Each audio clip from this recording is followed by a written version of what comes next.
우리가 기도를 열심히 하지 못하는 이유가 있다면 무엇일까요? 여러분들 안에 기도하고 싶은 마음은 다 있는데 기도를 열심히 잘 안 돼, 못해.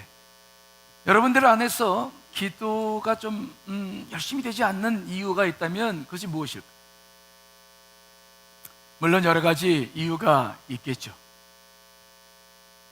하지만 이 시간 생각해 보고 싶은 가장 중요한 이유는 응답받지 못한 기도의 상처 때문일 수 있어요. 기도는 했습니다. 그런데 응답이 안 됐어. 그래서 겉으로 그것에 대해서 특별히 이래라 저래라 내가 그거 가지고 불평하거나 그러지는 않는데, 겉으로는 별 표시가 나지 않는데 상처가 우리 안에 있어요. 은근히 내 잠재의식 속에 있어. 그래서 기도를 지금 하면 될 거란 믿음이 있음에도 불구하고 해도 안 되던데, 기도 한다고 다 될까? 우리 안에는 그러한 기도에 대한 불신이 자기도 모르게 심어 있어. 기도를 좀처럼 하지 않던 한 성도가 있었습니다. 그래서 그에게 물었습니다. 왜 기도를 그렇게 안 하세요? 그랬더니 그 성도님이 자기 어린 시절 이야기를 해요.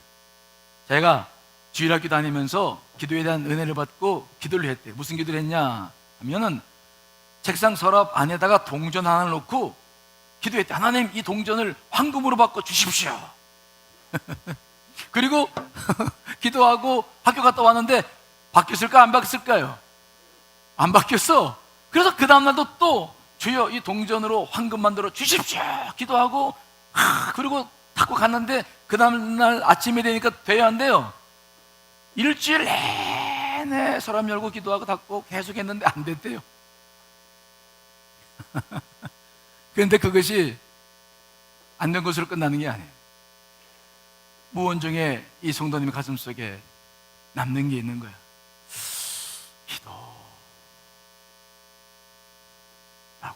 기도해서 다 되는 걸까? 그래서 기도에 대한 신뢰를 하지 못하는 거예요. 그래서 자기가 지금도 교회 생활을 하고 있는데 기도에 대해서는 별 관심이 없는 거예요.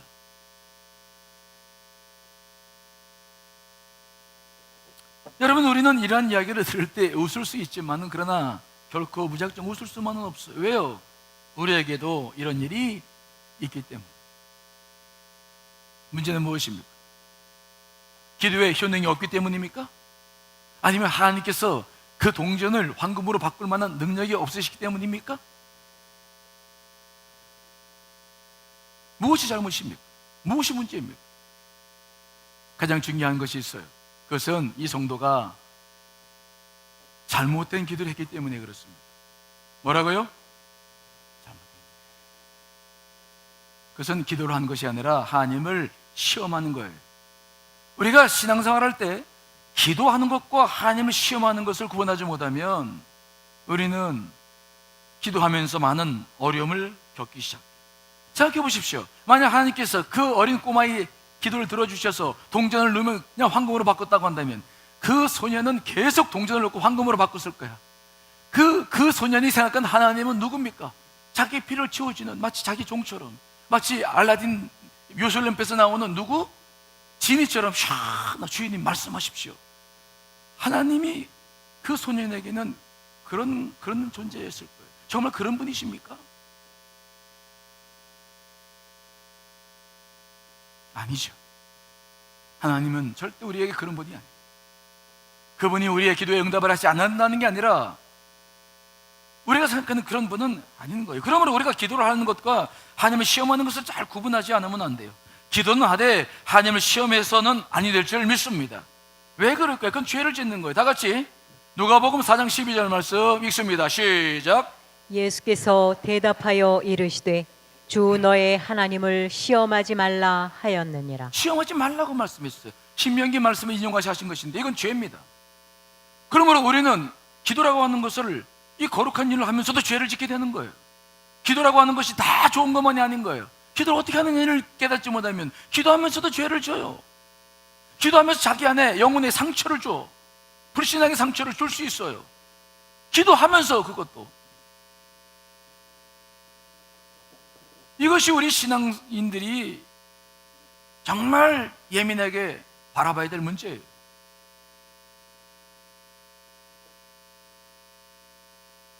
그렇다면 하나님께 기도하는 것과 시험하는 것은 어떻게 다릅니까? 어떻게 구분해야 됩니까? 먼저 기도라고 하는 것은 뭐냐? 이것은 하나님과 나와 나누는 영적 대화인 줄 믿습니다. 이것은 필요를 구하는 것이 주 목적이 아니라 그분과 내가 소통하는 수단이에요. 보이지 않는 하나님 영의 존재와 내가 소통하는 수단이 기도예요. 필요만을 구하기 위해서 있는 게 아니에요. 그러므로 우리가 필요한 것이 있다면 구할 수 있습니다. 하나님 주십니다. 그러나 필요한 것이 있을 때에도 왜 이게 필요한지, 이것 때문에 내가 겪는 일은 무엇인지, 하나님의 생각은 어떠신지, 그분은 지금 나에게 어떤 말씀을 하고 계신지 진지하게 대화를 하지 않으면 안 돼요. 기도라고 하는 것은 수단이 아닙니다. 그죠? 여러분의 필요를 채울 때만 입을 열어서 구하는 수단이 아니에요. 그것은 기도가 아니라 하나님을 시험하는 거예요. 그 기도의 본질을 놓치는 것입니다. 만일 생각해 보십시다. 여러분들의 자녀가 어느 날 갑자기 와가지고 아빠 나 돈 100만 원만 줘. 아니 왜? 왜 필요한데? 아이 그냥 줘. 아니 왜? 말하지 않아요. 다 무작정 달라는 거야. 그러면 여러분들이 자녀와의 관계가 제대로 될까요? 물론 돈은 줄 수도 있고 안 줄 수도 있지만은 부모로서 우리가 갖는 마음은 무엇일까요? 그저 대화라고 하는 것이 자식과의 관계가 그저 필요한 것이나 주고 받는 관계입니까? 그런 관계로서 모든 것이 자식과 관계가 끝나야 되는 것입니까? 아니죠.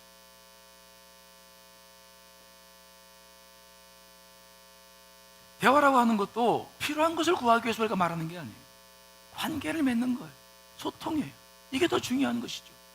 생각해 보십시오. 여러분 오랜 친구가 뜬금없이 전화해가지고 돈 좀 빌려달라고 그러면 빌려줘요? 평소에 소식도 아무 전하지 않았어. 꼭 필요할 때만 그냥 얌체같이 전화를 하는 거야. 잘 있었니? 사실은 그런 거 묻고 싶은 게 아니야. 뭐예요? 속에는 무슨 말 하고 싶은 거예요? 돈 좀 빌려달라고. 그러면 여러분 그 친구와의 관계가 신뢰관계 형성돼요? 대화라는 게 그렇게 쓰여지는 것입니까? 우리가 인간관계를 그렇게 맺어야 됩니까? 우리가 대화를 통해 인간관계를 맺어나가는데 그런 관계를 맺으라고 우리가 대화하는 것입니까? 우리가 하나님과 기도합니다. 하나님과 관계를 맺는 것입니다. 그런데 비단 필요만 구하기 위해서 이것이 쓰여지는 것입니까? 아니죠.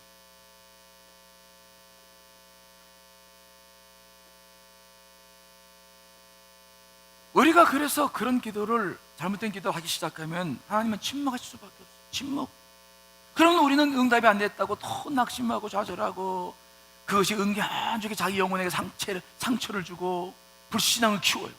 신앙생활 하면서 자기 스스로가 자기 영혼에게 스스로가 불신앙을 키우는 일을 스스로가 지금 하고 있어. 신앙생활 하면서도. 여러분 이것은 심각한 문제예요. 우리 크리스찬들이 시간이 가면 갈수록 더 믿음이 자라고 성숙해져야 되는데 만일 잘못된 기도를 계속한다면 시간이 가면 갈수록 어려워져. 왜? 기도 응답이 풀리지 않는 거예요. 불신앙만 쌓아져 가는 거예요.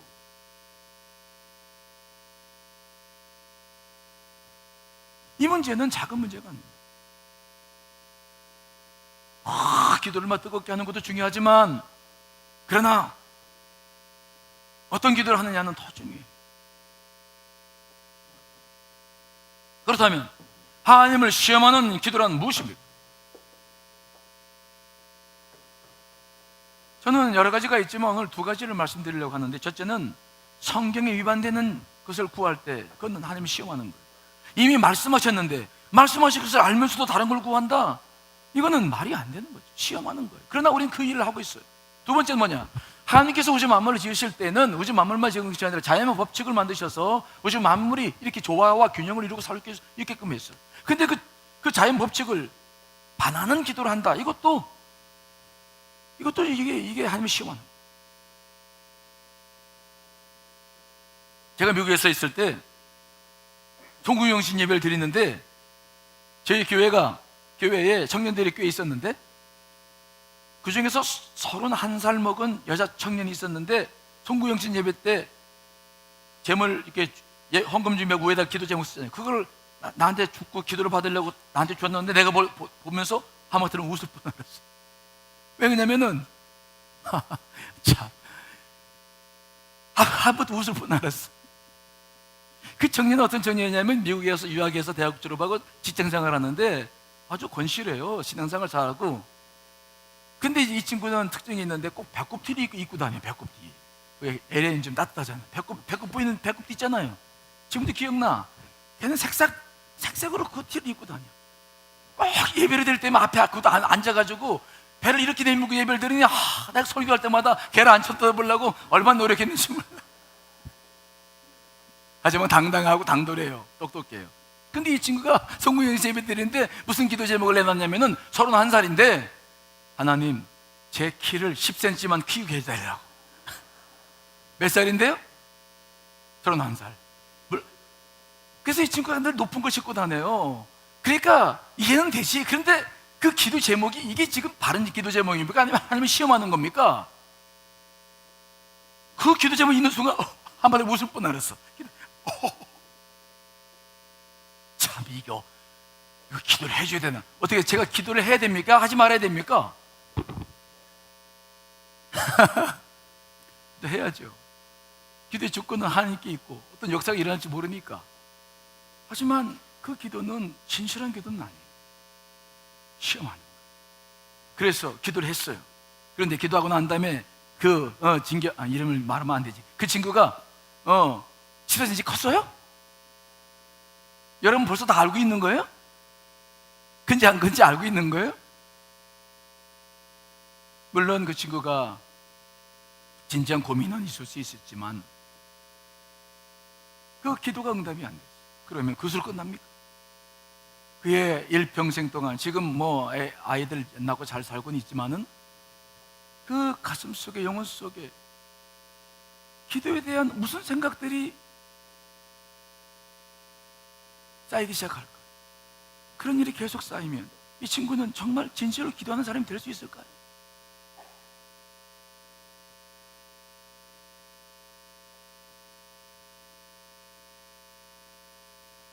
우리가 하나님의 자녀라면 내 욕구와 필요를 구하는 것도 중요하지만 하나님이 만들어 놓으신 것들도 존중해야 될 줄 믿습니다. 하나님이 창조하신 것, 하나님이 만들어 놓으신 것, 이것은 그분이 만드신 것이니 그분을 존중하는 마음으로 그것들도 존중할 수 있어야 돼요. 그것을 무시하고만 내 중심만 아니에요. 하나님께서 우주 만물을 창조하실 때에 만들어 놓으신 법칙이 하나가 있는데 이건 모든 것에 다 해당하는 법칙인데 심은 대로 거두는 법칙이죠. 자, 여러분 고린도후서 9장 6절 읽어보겠습니다. 시작. 이것이 곧 적게 심는 자는 적게 거두고 많이 심는 자는 많이 거둔다 하는 말이로다. 하나님께서는 이 모든 지구상에 있는 만물들에게 이 법칙을 적용하십니다. 무엇인지 싹을 틔우고 열매를 맺으려면 먼저 심어야 돼요. 심지 않고 꽃을 볼 수 없고 심지 않고 열매를 얻을 수가 없습니다. 우리 인생도 반드시 심는 것을 거두게 되어 있어요. 이 원칙에서 벗어나는 것은 별로 많지 않아요. 만일 우리 중에 심지도 않고 거두려고 하는 일이 있다고 한다면 그들이 바로 도적이고 사기꾼이에요. 공 심는 데는 뭐가 납니까? 공. 팥 심은 데는 팥이 납니다. 이것은 굉장히 중요한 원리예요. 그런데 우리는 인생을 살다 보면 콩을 심어놓고 뭘 거두기를 원해요? 팥을. 심기는 콩을 심었는데 거두는 것은 팥 좀 줬으면 좋겠다. 우리는 이런 인생을 참 살 수 있어요. 예를 들어 볼까요? 여러분들이 50, 60 되신 분들 여기 계신데 그런 분들은 운동이 중요해. 근데 몇 년 동안 운동을 하지 않아. 그러면 운동을 하지 않으면 그분이 거둘 결실이 더 몇 년 더 지나가면 물론 그런 일이 생기지 않았으면 좋겠지만은 건강에 어떤 문제가 생길 확률이 있을까요? 없을까요? 있죠. 운동을 안 하는데 건강에 뭘 좋은 일을 얻겠어요? 뻔해요. 이건 지금 잘못된 걸 심는 거야. 근데 우리는 운동도 하지 않고 먹는 거 조절도 하지 않으면서 기도할 때만은 늘 무슨 기도합니까? 주여 나를 건강하게 해달라고, 나를 무쇠처럼 튼튼하게 해달라고. 물론 그 기도가 우리의 소원이지만 그것은 주님께서 만들어 놓은 원리대로 본다면 바른 기도 아니에요. 그것은 하나님을 시험하는 거예요. 만일 건강을 위해서 기도하는 사람 같으면 운동도 하고 먹는 것도 조절해야 돼요. 만일 제가 건강을 원한다면 운동해야 됩니다. 저도 지금 굉장히 열심히 운동합니다. 새벽에 끝나고 열심히 기도하고 조절하고. 왜? 남은 내 인생은 주님의 것이죠. 할 일이 많아요. 그래서 늘 운동하면서 기도합니다. 주님, 제 몸을 주님 손에 드립니다.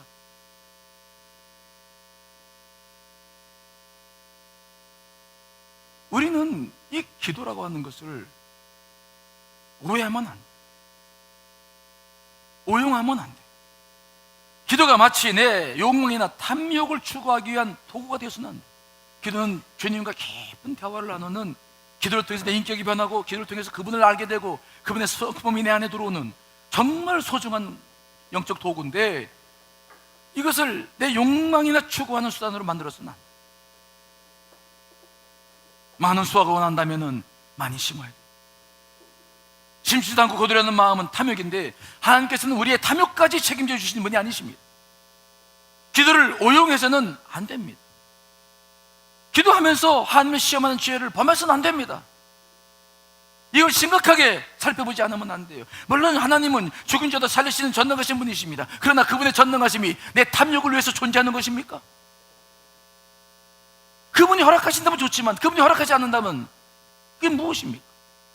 하나님의 전지전능하심은 나를만을 위해서 있지 않아요. 모든 우주 만물을 위해서 있어요.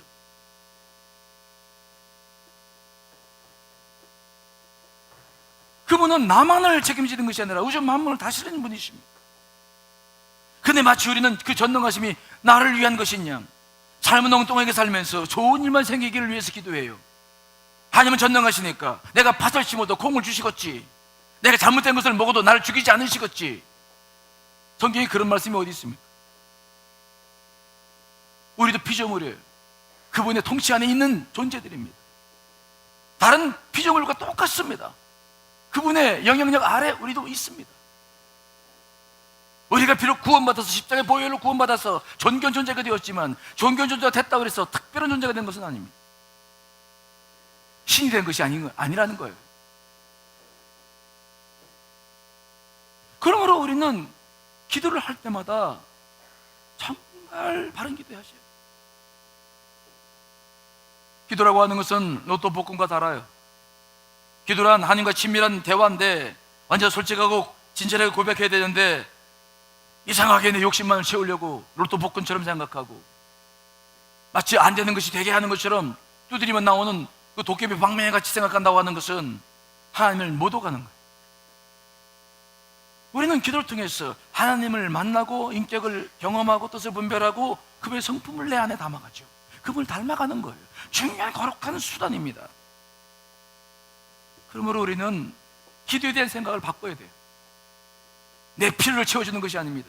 하나님과 진실한 대화를 나눌 수 있는 수단이, 영적 수단이 기도라는 사실을 믿으시기를 간절히 축원합니다. 이걸로 그분을 알아가는 것입니다. 그러므로 이 기도라고 하는 것은 진실해야 합니다. 기도라고 하는 것은 행함과 일치해야 됩니다. 하나님 이번만 이 고난을 면하게 해주신다면 이제부터 내가 정말 하나님의 말씀대로 살겠습니다, 순종하겠습니다. 아니에요. 먼저 삶의 방향을 바꿔놓고 기도하셔야 돼요. 내가 심은 것을 하나님께 부탁한다는 것은 좋은 기도예요. 정말 그것은 하나님께 책임져 주실 줄 믿습니다. 그러니까 심지도 않은 것을 거둔다는 것은 하나님께서 책임져 주지 않아요. 그건 하나님이 시험하는 거예요. 그렇다면 우리가 올려야 될 바른 기도는 무엇입니까? 그건 전 정직한 기도로 생각해요. 따라합시다. 정직한 기도를 올려라. 정직한 기도란 무엇입니까? 내가 행할 바를 행하면서 하나님께 올리는 기도예요. 기도와 내 삶이 같이 가는 것입니다.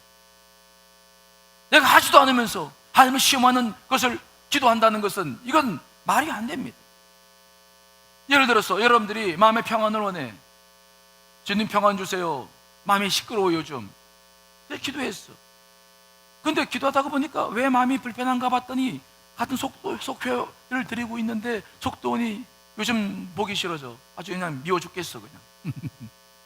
그래서 그냥 그 사람만 보면 그냥 속이 불편해가지고 마음이 편하지 않아. 그 사람이 말하는 한마디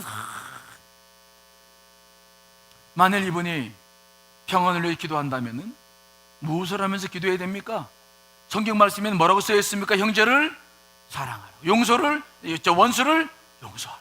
너를 핍박하는 자를 위해서 뭐하라고 말씀하십니까? 기도하라. 그러면 그 말씀을 실행하면서 내가 평안을 달라고 기도한다면 반드시 하나님께서 어떤 계기를 통해서 모든 문제를 해결해 주셔서 평안을 허락해 주실 줄 믿습니다. 그런데 그냥 그런 일은 하지 않고 용서하라고, 용서 못해요. 그런데도 평안만 구한다? 이미 우리가 주님께서 말씀하신 것을 이행하지 않는 거예요. 그건 하면 시험하는 거예요.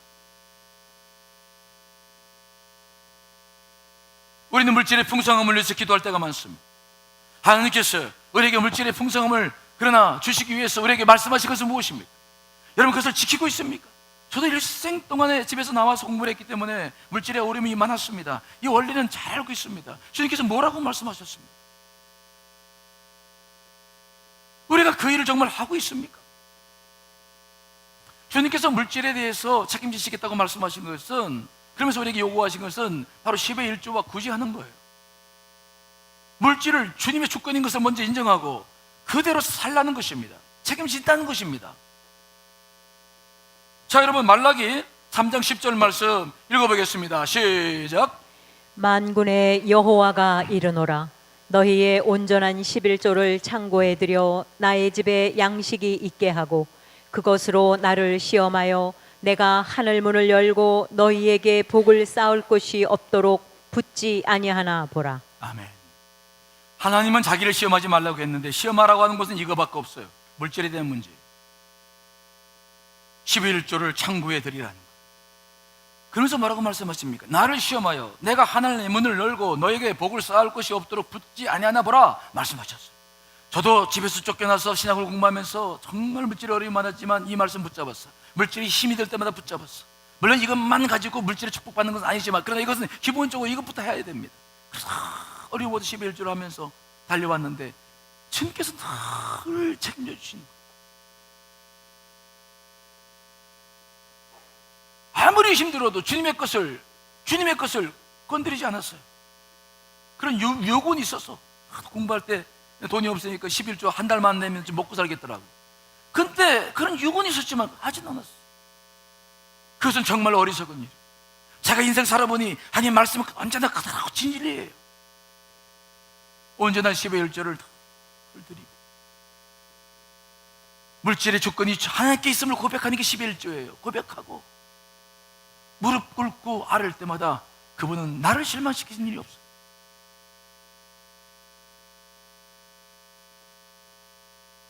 정직한 기도 중요합니다.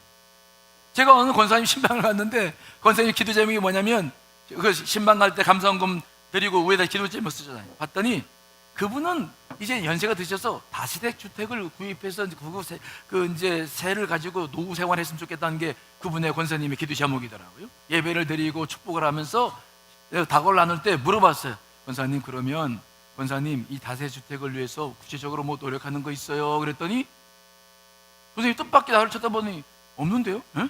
없어요? 아니 다세대 세대예요. 그걸 구입하시려면 뭐 노력하는 게 없어요? 그분은 넓은 아파트에 사셨어요. 아니 그러면은 어떻게 구입하시려고 하시나? 솔직하게 말씀해 보세요. 내가 어떻게 기도해야 되는지 좋겠어요. 솔직하게 얘기해 보세요. 그랬더니 그 권사님이 그러시는 거예요. 넓은 아파트는 그냥 두고 또 다세대 주택을 구입하고 싶다는 거예요. 그래서 제가 말씀드렸죠. 아니 그러면 다른 수입원이 있습니까?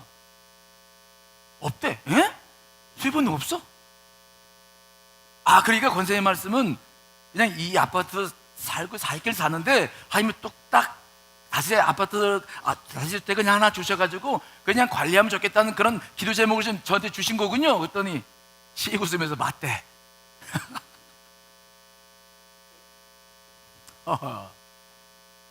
하나님은 속으로 그런 말씀 못 드렸지만 하나님은 욕심을 채우시는 분은 아니에요. 욕심을 채워주려고 계신 분이 아니야. 예? 여러분, 그것은 오히려 자기가 시험 되는 게 아니라 하나님을 시험이 되게 만드는 거야. 왜? 하나님도 고민하실 거 아니겠어? 예? 하나님은 늘 우리가 물질에 빠질까 봐 염려하시는 분. 물질과 하나님은 겸하여 섬길 수 없다고 말씀하신 분이죠. 그런데 자꾸 물질을 추구하는 것이 우리가 기도해야 될 기도의 제목입니까?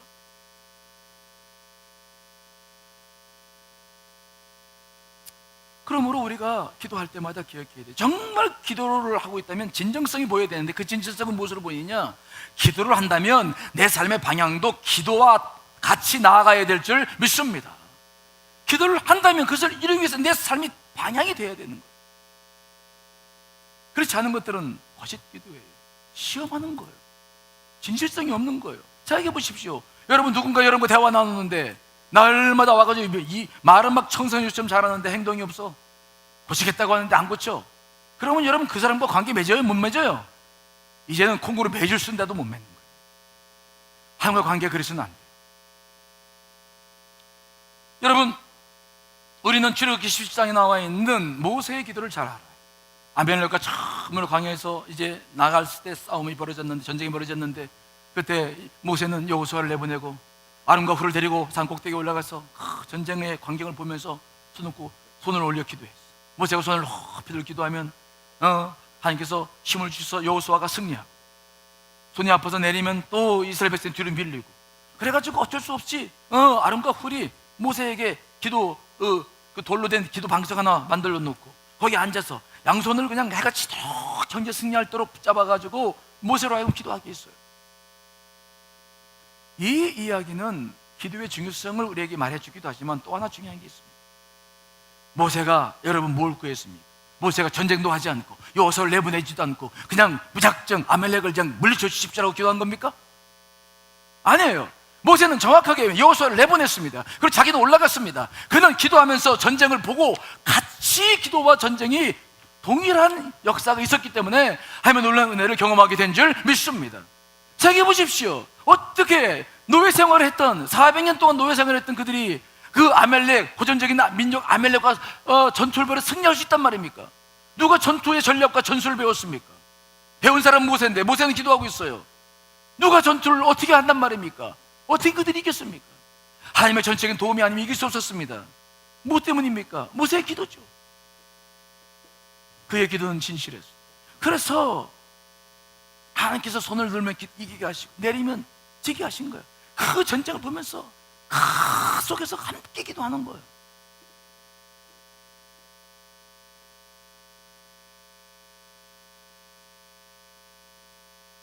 그런데 우리는 늘 기도는 하는데 내 삶이 뒷받침이 안 돼. 그러면 나중에는 기도도 힘을 잃어요. 나중에 내가 무슨 기도했는지도 잊어버려. 왜? 삶이 뒷받침되잖아. 삶이 그 기도를 뒷받침하지 않으니 진정성을 못 느끼시는 분은 하나님만이 아니라 자기 스스로도 못 느껴요. 자기 스스로 우리 양심이 있다고 말씀드렸죠. 영적 기능이. 우리 스스로가 그거 못 뱉어내요. 기도 잊어버려. 무슨 기도했는지 몰라. 여러분들이 지금 기도하면서 다 잊어버린 것들은 여러분들의 삶과 기도가 일치되지 않는 것들이에요. 기도는 했지만 노력하지 않는 것들은 다 잊어버려. 지금 남아있는 것들 없어. 오히려 여러분들 가슴속에 영적 상처만 남기고 있는 것들일 수 있다는 것을 아셔요.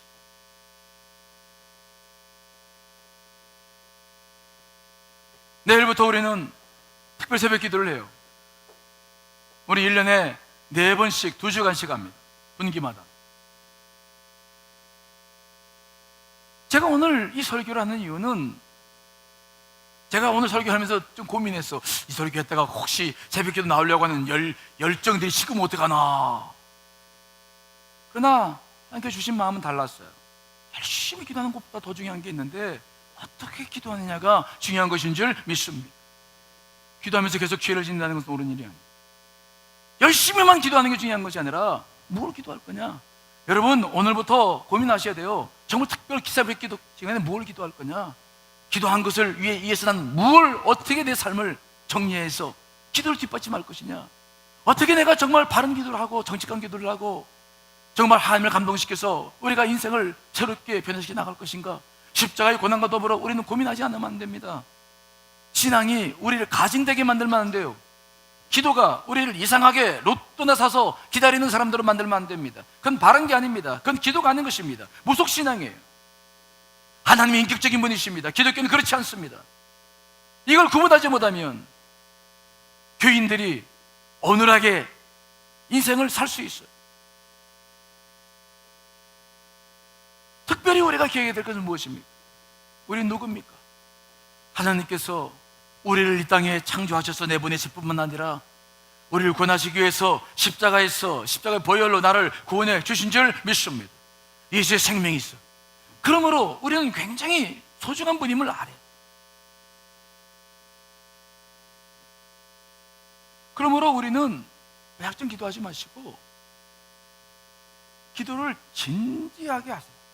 영혼의 상처를 내는 기도하지 말고 응답받는 기도를 통해서 믿음이 회복되고 신앙이 성숙하던 기도를 해야 될 줄 믿습니다. 이를 위해서 특별히 우리에게 필요한 것이 있는데 온전한 믿음이 필요하다. 뭐가 필요하다고요? 온전한 믿음. 따라합시다. 온전한 믿음이 필요하다. 온전한 믿음이란 무엇일까요?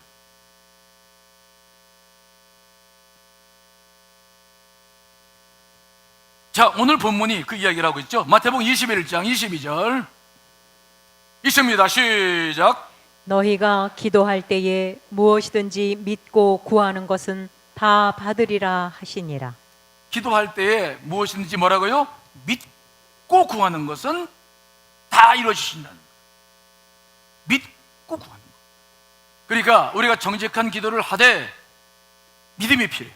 뭔가 믿는 거야. 이거 없이는 안 돼. 그러면 이 믿음이라는 게 뭐냐? 뭘 믿는 거냐? 이 부분이 중요해요. 저를 보세요. 뭘 믿는 게 중요하느냐? 우리 믿음에 대해서 많은 생각들을 가지고 있어요. 하지만 기도에 관한 어떤 믿음이 필요한 줄 아십니까? 괜찮습니다.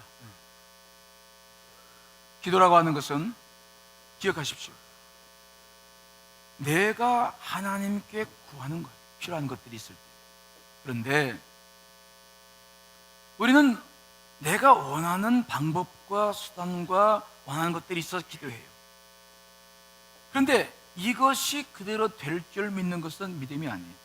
그것은 자기의 신념을 확신을 갖는 것인데 이건 자기 신념이에요. 기도를 하고 하나님 앞에 아래건 아래되 응답해 주신 것은 누구십니까? 하나님.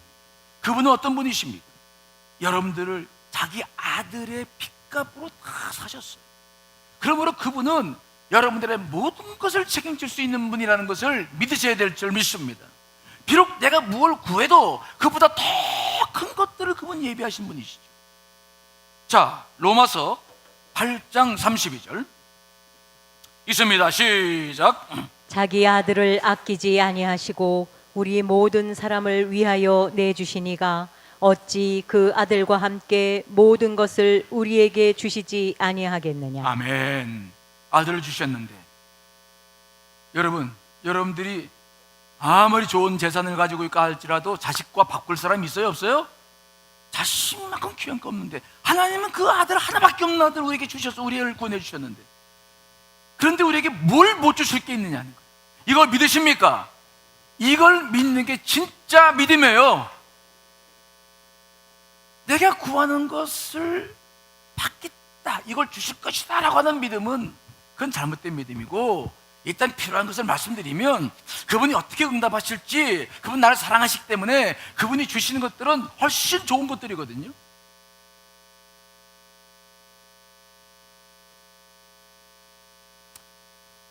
우리는 그분의 주권을 인정해드려요. 믿음은 뭐냐? 그분의 주권을 믿는 거예요. 고린도후서 12장 7절 10절에 보면은 사도 바울의 기도가 나와요. 사도 바울은 육체 가시가 있어서 가신 병을 말해요. 이것이 안질인지 간질인지 정확히 모릅니다. 하지만 복음을 증거하면서 이것 때문에 얼마나 힘들었겠어요. 그래서 기도를 했는데 3번 기도했어요. 여러분 알다시피 사도 바울이 육체의 병을 고쳐달라고 3번 기도했는데 사도 바울이 육체의 병을 고쳤습니까? 안 고쳤습니까? 왜 이렇게 성경을 모르는 것처럼 번 기도했는데 육체의 병이 고쳐졌어요? 안 고쳐졌어요? 그러면 기도 응답이 된 겁니까? 안 된 겁니까? 예? 됐어요? 안 됐어요? 예? 됐어요? 안 됐어요?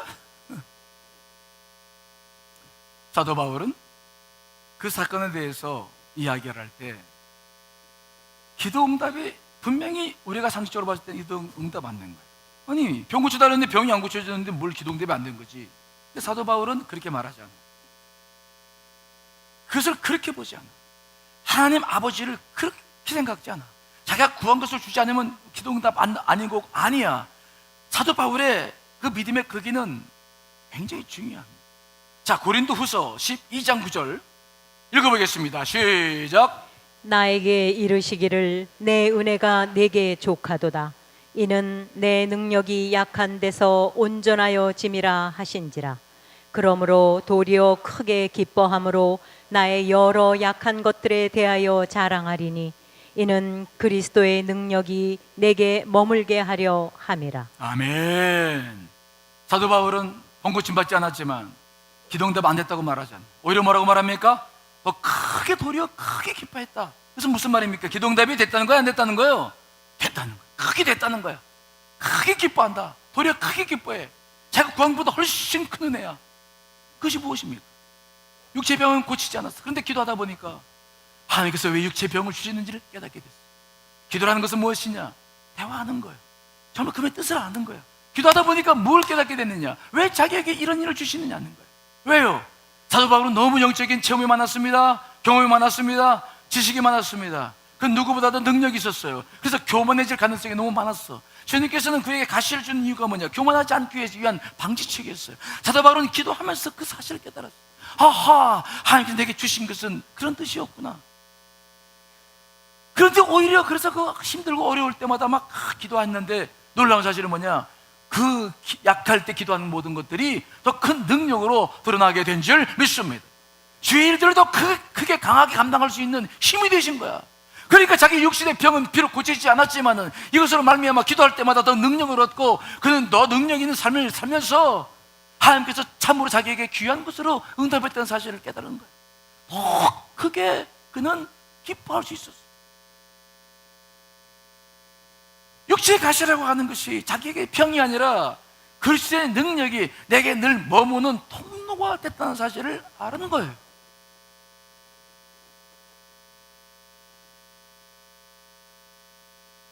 그래서 그는 그렇게 고백하죠. 자, 고린도 후서 12장 10절 말씀 읽습니다. 시작. 그러므로 내가 그리스도를 위하여 약한 것들과 능욕과 궁핍과 박해와 곤고를 기뻐하노니 이는 내가 약한 그때의 강함이라. 아멘. 우리는 능욕받을 때 기도합니다. 궁핍할 때 기도합니다. 박해와 공고 때문에 기도합니다. 사도 바울은 그 모든 것들이 자기에게 강한 능력을 경험할 수 있는 기회가 된다는 것을 그 기도를 통해서 경험했어요. 그래서 이제부터는 자기의 필요가 기도의 제목이 아니라 오히려 그것들을 자랑하며 감사하며 살아가는 모습들을 우리에게 보여주고 있는 거예요.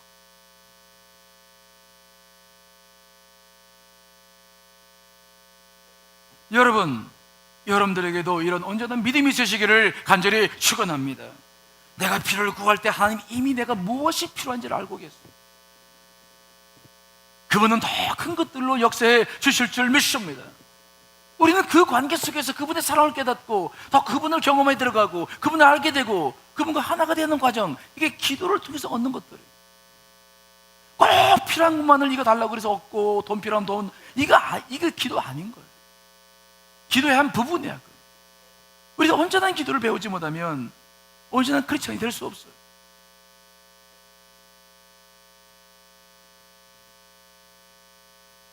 그러므로 여러분 온전한 믿음으로 기도하십시오. 응답의 방법과 시기는 그분의 손에 있음을 믿으시길 간절히 축원합니다. 큰 믿음을 가지고 보세요. 바른 기도했을 때 응답되지 않는 게 없어요. 훨씬 큰 것들로 응답되죠. 주의 말씀은 늘 진리예요. 우리 크리스찬들이 오늘 기억해야 될 게 있어요. 그것은 뭐냐? 기도하면서도 뭘 지을 수 있다는 거예요? 기도하면서도 뭘 지을 수 있다고요? 죄를 지을 수 있어요. 자기 속에 불신앙을 자기 스스로가 심을 수 있어요. 잘못된 기도가 하는 역할이 그거예요. 이건 무서운 거예요. 내일부터 우리가 사순절 특세를 합니다.